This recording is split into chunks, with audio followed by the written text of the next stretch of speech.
गृह मंत्री अमित शाह ने लाल किला बम धमाके के दोषियों को लेकर बेहद सख्त रुख अपनाया है। उन्होंने स्पष्ट शब्दों में कहा कि देश के दुश्मनों को ऐसी सजा दी जाएगी कि पूरी दुनिया देखेगी और भविष्य में कोई भी भारत पर हमला करने की हिम्मत नहीं करेगा। शाह ने ये भी दोहराया कि प्रधानमंत्री नरेंद्र मोदी के नेतृत्व में आतंकवाद के खिलाफ भारत की लड़ाई को दुनिया ने न केवल स्वीकार किया है बल्कि उसका सम्मान भी किया है। लाल किला धमाके के दोषियों को कठोर सजा की चेतावनी।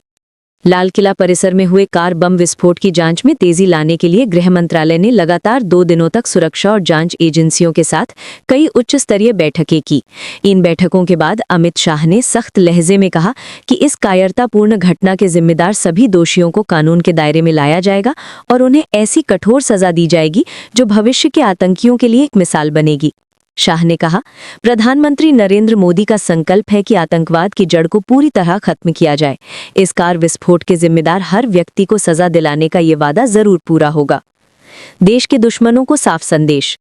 गृह मंत्री ने देश के दुश्मनों को चेतावनी देते हुए कहा कि इस बार की सजा इतनी कठोर होगी कि कोई भी फिर भारत में आतंक फैलाने की सोच भी नहीं सकेगा। उन्होंने कहा कि आतंकियों को ये समझना होगा कि नया भारत किसी भी कीमत पर अपने नागरिकों की सुरक्षा से समझौता नहीं करेगा। वीडियो कॉन्फ्रेंसिंग के माध्यम से कार्यक्रम में बोले शाह। गुजरात के बनासकांठा जिले में मोतीभाई आर चौधरी सागर सैनिक स्कूल और सागर ऑर्गेनिक प्लांट का उद्घाटन करते हुए अमित शाह ने इस मुद्दे पर अपनी बात रखी।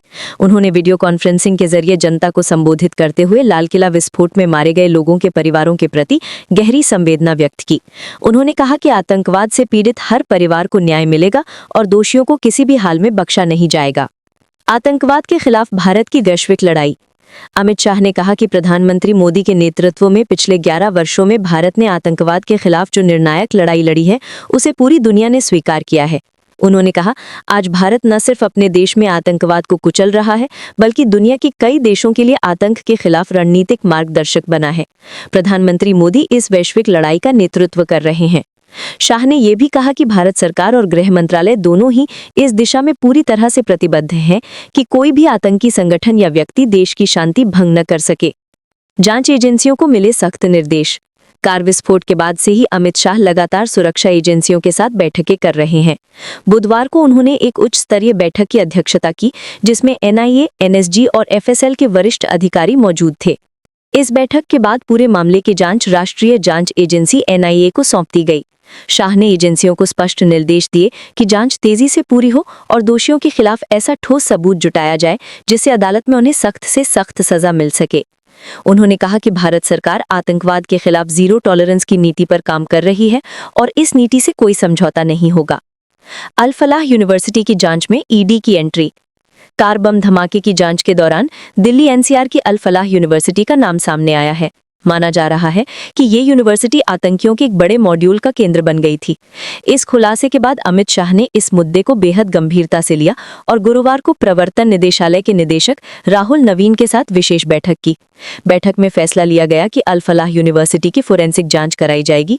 शाह ने ये जांच पूरी तरह ED को सौंप दी है और निर्देश दिए हैं कि यूनिवर्सिटी के फंडिंग, संचालन और ट्रस्ट से जुड़े हर आर्थिक लेन देन की गहन पड़ताल की जाए। संदिग्ध फंडिंग और विदेशी कनेक्शन की पड़ताल। सूत्रों के अनुसार अल फलाह यूनिवर्सिटी को खाड़ी देशों से भारी मात्रा में फंड मिलने के आरोप सामने आए हैं। अब ED इन फंड्स के स्रोतों की जांच करेगी। साथ ही ये भी देखा जाएगा कि कहीं इन पैसों का उपयोग आतंकी गतिविधियों के लिए तो नहीं किया गया। इस जांच में सीरियस फ्रॉड इन्वेस्टिगेशन ऑफिस और अन्य वित्तीय एजेंसियां भी ED की मदद करेंगी। फोरेंसिक ऑडिट का पूरा दायरा। ED द्वारा किए जाने वाले फोरेंसिक ऑडिट में अल फलाह यूनिवर्सिटी और उससे जुड़े हर वित्तीय दस्तावेज की गहराई से जांच होगी।